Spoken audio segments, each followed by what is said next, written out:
Bonjour à tous. Aujourd'hui, j'aimerais vous parler de la philosophie et comment nous la voyons. Alors déjà, la philosophie ne devrait pas être vue comme une discipline sombre et sérieuse. La philosophie m'a permis de mieux comprendre et de mieux penser, et elle m'a même rendue plus joyeuse. C'est pour ça que je trouvais nécessaire d'évoquer cette approche avant d'aborder et d'explorer par la suite des sujets ciblés. La philosophie naturelle, c'est-à-dire celle qui se fait sans effort, mais dont on en fait un accès ardu et limité, il m'aura fallu plus de 40 ans pour réellement la découvrir. Alors ce n'est pas un problème, car il n'est jamais trop tard pour prendre conscience qu'il n'y a pas besoin de critères ni de conditions pour philosopher. À l'adolescence, pour moi, le terme philosophie était associé à quelque chose d'hyper compliqué et d'abstrait. J'y voyais une matière réservée aux élèves sérieux ou à ceux que je trouvais un peu trop intellectuels. Bref, non accessible pour moi, puisque je ne la comprenais pas. Je n'ai pas fait d'études littéraires, je n'ai pas passé le bac, donc la philosophie pour moi, c'était un monde plutôt lointain, presque étranger. Et même quand mes propres enfants l'étudiaient au lycée, ça ne m'intéressait pas plus que ça. Et je compatissais vraiment quand ils se prenaient la tête parce qu'ils ne trouvaient pas d'inspiration. Pour être honnête, je pensais que c'était une matière inutile, trop théorique, trop complexe. Et pourtant, quelques dizaines d'années après, je me suis ouverte aux pensées des anciens philosophes et je me suis rendu compte que finalement, en travaillant sur mon développement personnel, en m'intéressant à la neuroscience, à la spiritualité, eh bien, je philosophais déjà. Et c'est à travers les pensées de ces philosophes que j'y ai vu mes propres pensées. En somme, et grâce à la vulgarisation de la philosophie, d'ailleurs je remercie ceux qui rendent les anciens ouvrages accessibles aujourd'hui, donc c'est grâce à eux que j'ai pu comprendre et que j'ai pu émettre mes propres réflexions. Aujourd'hui, la philosophie est devenue une évidence. Alors, à l'école, la philosophie est présentée d'une manière qui la rend difficile d'accès. Ce n'est pas la philosophie en elle-même qui est compliquée. Ce qui est difficile, c'est de disséquer les anciens ouvrages. Et une fois que nous avons étudié la philo, que nous avons été notés, bref, que nous avons rempli notre mission, je trouve dommage que la plupart du temps, nous n'allions pas plus loin. Alors quand je dis nous, je ne parle pas de moi puisque je n'ai jamais connu la matière de philo, c'est d'une manière générale et d'après ce que j'entends et ce que je comprends. Alors nous n'allons pas plus loin, mais rien d'étonnant. En fait, au lycée, nous n'étudions pas la philo par choix. On se focalise sur la note à obtenir. Et ensuite, tout est oublié. Enfin, du moins, on lâche l'affaire.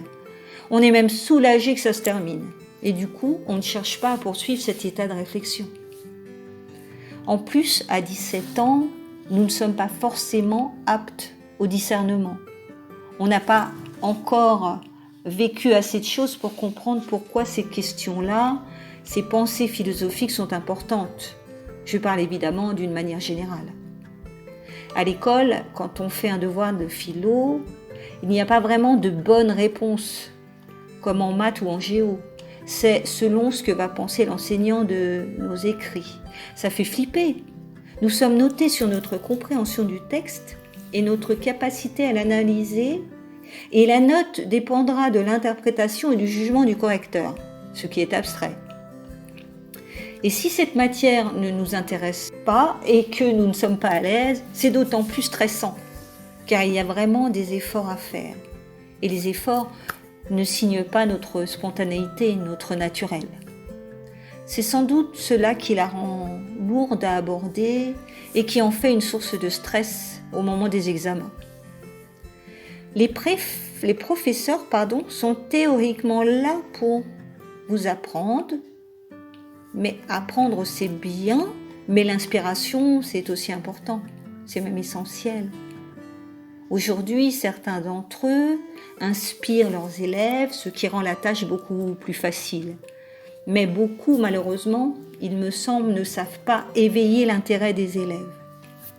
Quand on est adolescent, les anciens philosophes sont vus comme des monuments et on ne réalise pas avant tout que c'était des êtres humains comme nous tous, qui cherchent peut-être à comprendre leurs peurs, leurs désirs, leurs pulsions, qui n'écrivaient pas pour impressionner, mais parce qu'ils ressentaient la nécessité de transmettre quelque chose, parce qu'ils avaient découvert une manière de vivre, de voir, de penser.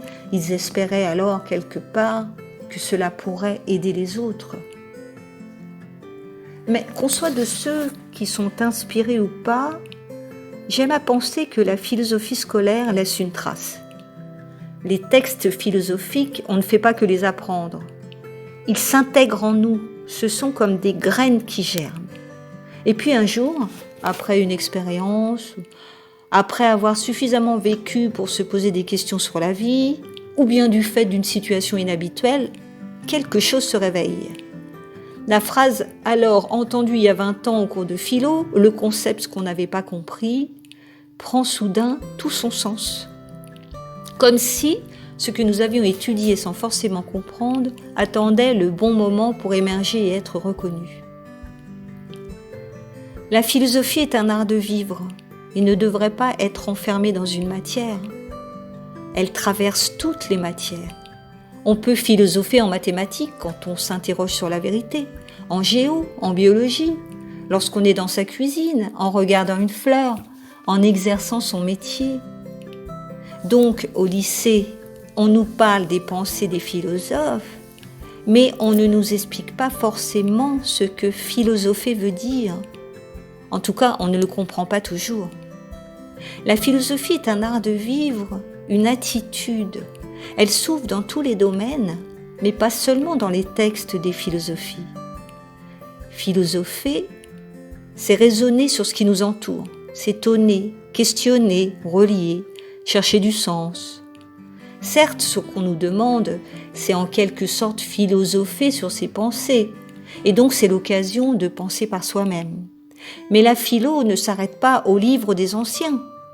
Penser par soi-même, se poser des questions, ce mouvement intérieur devrait être autorisé, quel que soit le contexte. Philosopher, c'est un exercice vivant, un regard sur la vie. Ce n'est pas chercher des réponses compliquées, c'est se donner le droit de penser autrement. C'est éclairer nos mécanismes, observer nos croyances, comprendre nos conditionnements. C'est ouvrir un espace où on peut respirer. Pour moi, la philosophie a relié tout ce que j'avais exploré avant. Les neurosciences parce qu'elles transforment notre manière de penser, la spiritualité parce qu'elle invite à regarder plus profondément. Je peux dire que c'est le complément de mon développement personnel. Elle n'a pas changé ma vie en un clinquement de doigts. Elle m'a transformée parce qu'elle continuait et continue encore à travailler en moi.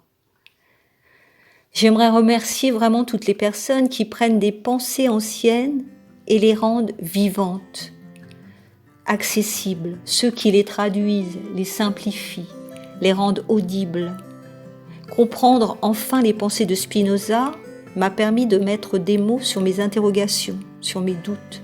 Intégrer celle de Socrate a fait résonner quelque chose de profondément enfoui en moi.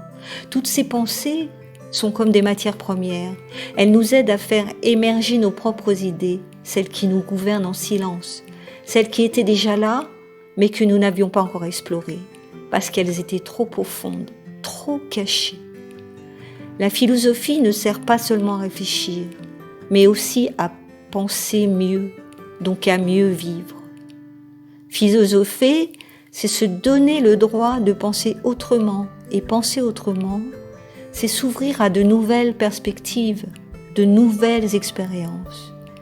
Comme je le disais, il n'est jamais trop tard pour apprendre, pour comprendre.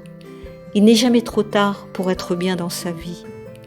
Voilà, j'espère que cette réflexion saura vous donner envie de vous ouvrir à des expériences nouvelles. N'hésitez pas à partager vos ressentis, vos expériences, je serai ravie de vous lire. Je vous donne rendez-vous très bientôt pour une nouvelle expérience philosophique. Merci de m'avoir écouté et à bientôt.